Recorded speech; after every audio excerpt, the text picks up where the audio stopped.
আমার একটা বন্ধু ছিল রাব্বি। ও আমাকে প্রথমবারের মতো ফেসবুক আইডি খোলা শেখাচ্ছিল। এখন তোর নাম দে, জন্ম তারিখটা দে। আরে কি লিখতেছস? আমার নাম? তোর আসল নাম যদি ফেসবুকে দেস, তোর ফ্যামিলি মেম্বাররা দেখলে তোরে খারাপ ছেলে ভাববে না? তাহলে কি দিব? ব্যর্থ বালক দে। এটা তো তোর আইডির নাম ব্যর্থ বালক, তাহলে আমি কেমনে দিব? তাইলে তোর ইচ্ছা মতন একটা দে। পাইছি, উদ্দেশ্যহীন গন্তব্য। এটার মানে কি? মানে এটা অনেক কঠিন, তুই বুঝবি। আচ্ছা এখন চল তো একদিন স্কুল থেকে বাসায় ফিরে ছাদে বসেছিলাম, রাব্বির কথা মতো ফেসবুকে র্যান্ডমলি ফ্রেন্ড রিকোয়েস্ট দিয়ে যাচ্ছিলাম। কিছুক্ষণ পর হঠাৎ দেখলাম একটা মেয়ে ফ্রেন্ড রিকোয়েস্ট অ্যাকসেপ্ট করছে। যাই হোক, বেশি কিছু না ভেবেই আবার একটা মেসেজও করে দিলাম, হাই। ঠিক 2 মিনিট পর ও পাশ থেকে রিপ্লাই আসলো, বাই। তুমি কি আমাকে ইনসাল্ট করলা? রিপ্লাই তো করো। কি রিপ্লাই করবো? কোথায় থাকো তুমি? বাই, পরে কথা হবে। এই দাঁড়া, মুড়ি কিন্তু শেষ হয়ে গেল, পরে কিন্তু আমার কাছে টাকা দে। আরে রাখ তো তোর মুড়ি, খাতি। কাল মে কুছ তো কালা হ্যাঁ, কি হয়েছে? কালকে প্রথমবারের মতো একটা মেয়ে ফ্রেন্ড রিকোয়েস্ট অ্যাকসেপ্ট করছি। আমি শিওর ফেকাই। বেকারি কেন বে? এর আগে একটা মেয়ের সাথে 3 মাস চ্যাট করতে এমবি কিনে কিনে রিচার্জ করে দিতে বললে রিচার্জ করে দিতে, আবার পকেটের টাকা চুরি করে। তারপর? তারপর আর কি, আমাদের ক্লাসের ফাইনের ফেকাই দিছিল। আমি শিওর তোর এটাও ফেকাই। আরে ধুর, কি বলোস? নাম্বার চাই দিস, জীবনও দিব। বাড়িতে ফিরেই একটা টেক্সট করলাম, তোমার নাম্বারটা দেওয়া যাবে? আসলো 22 মিনিট পর। সরি, অচেনা কাউকে আমার নাম্বার দিন না। বুঝতে পারছি, এটা তোমার ফেক আইডি। ফেক আইডি মানে? লাই দিব না এখন।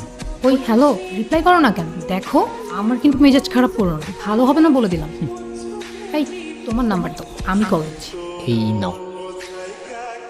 হ্যালো, ফেক আইডি এটা না? আমার তো তাই মনে হচ্ছিল। আর এখন কি মনে হচ্ছে? এখন তো মনে হচ্ছে হয়তো রিয়েল আইডি। এখনো হয়তো? দুইটা থাপ্পড় মারলে না একদম সব হয়তো টয়তো বের হয়ে যাবে। ওই হ্যালো, বয়স কত তোমার? কিসে পড়ো তুমি? আমি ক্লাস 8। তুমি যদি ক্লাস 8-এ পড়ো, আমি তোমার সিনিয়র। আর সিনিয়রদের সাথে রেসপেক্ট দিয়ে কথা বলতে হয়, জানো না? সরি, আমি আসলে তো সিনিয়র টিনিয়র মানি না। যে আমাকে রেসপেক্ট করে আমি তাকে রেসপেক্ট। আচ্ছা, তোমার নামটা এত কঠিন কেন? মৃত্তিকা, তোমার নামটা অনেক কঠিন।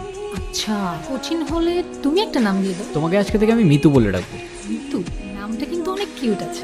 এরপর থেকে অলমোস্ট প্রতিদিন ওর সাথে কথা হতো, কিন্তু একদিন বিকালে হঠাৎ করেই মিতু কল ধরছিল না। ওই দিন যে কি টেনশন হচ্ছিল ভাই, সেদিন রাতে বাড়ির ছাদেই ঘুমিয়ে পড়ি। আর পরদিন বিকালে মিতুরই কল আসলো। হ্যালো মিতু, তুমি ঠিক আছো? তোমার কিছু হয় নাই তো? না, কি হবে আমার? কালকে সারাদিন তোমার ফোন বন্ধ ছিল। কেন প্রত্যেকদিন যে কল দিতেই হবে এমন কোনো মানে আছে নাকি? এভাবে কথা বলতেছো যে? আচ্ছা বাদ দাও, কালকে কল দিতে পারি নাই এর জন্য চাও সরি। It's okay. আমার সাথে দেখা করবা? করবো। কোথায় আসবো বলো? আরে মজা করছি। আচ্ছা রাখলাম রাখলাম, মা আসতেছে। আমি সত্যি আসবো কিন্তু কালকে। কি রে ভাই, থামলি কে? আমি আজকে স্কুল যাব না ভাই। কই যাবি? রসুলপুর, মিতুর সাথে দেখা করতে। তুই শুধু আমার একটা কাজ করে দিতে পারবি? কি কাজ? প্রেজেন্টটা দিয়ে দিস, নাইলে জালাল স্যার আবার বাসায় কল দিয়ে নালিশ করবো। ওকে দিমুনে, যা সিঙ্গারা খাওয়াবি। আচ্ছা খাও মনে, যা।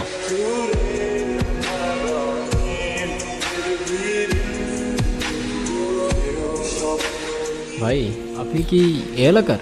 হ্যাঁ ভাই, এই এলাকায় কেন কোনো সমস্যা? আরে না ভাই, কোনো সমস্যা না। ওই রসুলপুরের সবুজ রাস্তাটা কোন দিয়ে বলতে পারেন? ওই দিকেই সবুজ রাস্তা। আচ্ছা ভাই, শুক্রিয়া।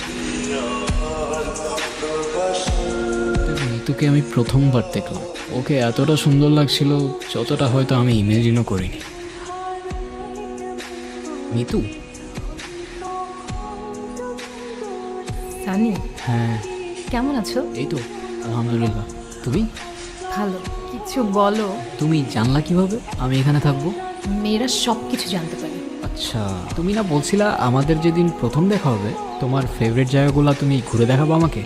চলো তাহলে এখান থেকেই শুরু করি, কারণ এটাও আমার সবগুলো ফেভারিট জায়গার মধ্যে একটা জায়গা। ছোটবেলা যখন মন খারাপ হতো তখন আমি এখানে এসে বসে একা একা কান্না করতাম। চলো ওদিকটাই যাই।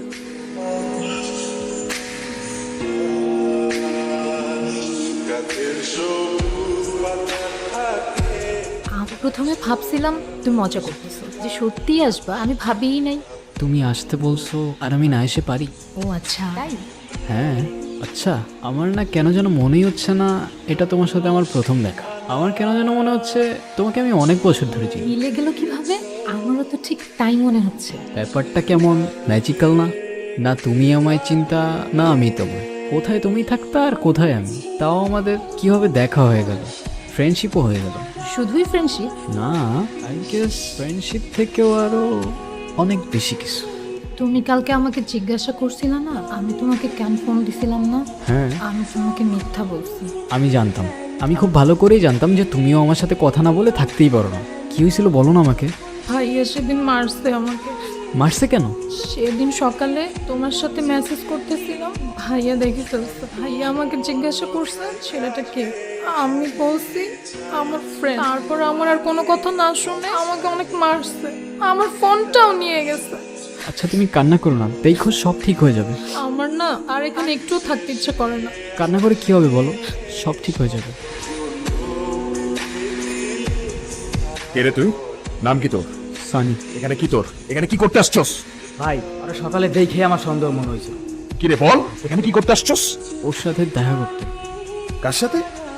আমার বোনের সাথে? ভাই আমার কথাটা শোনেন, আমি বুঝাই বলতেছি। তোর কথা শুনবো মনে? তোদের মতো শহরের পোলোক আমার খুব ভালো করে চেনা। ভাই আপনি কিন্তু না বুঝেই ভুলভাল বলতো। তোর সাহস তো কম না, তুই আবার আমার মুখে মুখে কথা বলস। আমার বোন তোর সাথে দেখা করতে আসবো কেন? আমার বোনকে আমি চিনি না? বিশ্বাস না হলে আপনার পন্ডিত জিজ্ঞাসা করেন। এই মৃত্তিকা, তুই ওরে চিনোস? এদিকে তাক আমার দিকে। তুই ওরে চিনোস? না ভাইয়া, আমি ওকে চিনি না। আজকের পর থেকে তোরে যদি আমি রসুলপুরে দেখছি, তোর লাশ কাটটা আমি কুত্তা রাখো।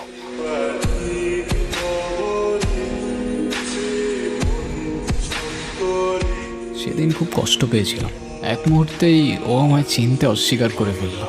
সেই মুহূর্তে মনে হচ্ছিল দুনিয়াতে আসলে ভালোবাসা বলে কিচ্ছু নেই। পরের দিন থেকে আবার মিতুকে কল দিতে লাগলাম। 1 দিন 2 দিন 5 দিন 10 দিন, মিতুর ফোন অফ। রাব্বিকে নিয়ে আবার রসুলপুরেও গেলাম, গিয়ে শুনলাম ওখান থেকে ওরা চলে গেছে। কোথায় গেছে কেউ জানে না, কিন্তু ওই মুহূর্তে আমার মধ্যে কষ্ট ছাড়া অন্য কোনো ফিলিং কাজ করছিল না। মিতুকে অনেক খুঁজেছি, কোথাও পাইনি। ওর সাথে সাথে ওকে না বলা অনেকগুলো কথা মনের একটা কোণে কোথায় যেন হারিয়ে গেল। আর এভাবেই দেখতে দেখতে 4টা বছর কেটে গেল।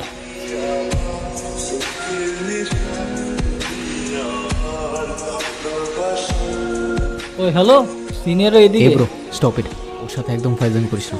কেন, তুই চিনিস নাকি ওরে? ছোটবেলা থেকে। আরে যা, কথা বল। Okay bye. মিতু, আমার নাম মৃত্তিকা। কিন্তু আমি তো মিতু বলেই ডাকতাম। কিছু বলবা? কিছু বলবো না মানে? তোমাকে আমি কত খুঁজছি তোমার আইডিয়াও নেই। 1000টা ফোন দিছি, তোমার ফোন বন্ধ। রসুলপুরে আবার গেছি, আশেপাশে সব গ্রাম খুঁজছি, কোথাও তুমি নাই। কোথায় গেছো, কেন গেছো, কিছু জানি না। আর তুমি আমাকে জিজ্ঞেস করতেছো আমি কিছু বলবো কি না? দেখো ওইসব অনেক আগের কথা, আমি ওইসব থেকে অনেক আগেই মুভ অন করে ফেলেছি সানি। আসি। তোমার পথে দিশা থাকে সে দিশা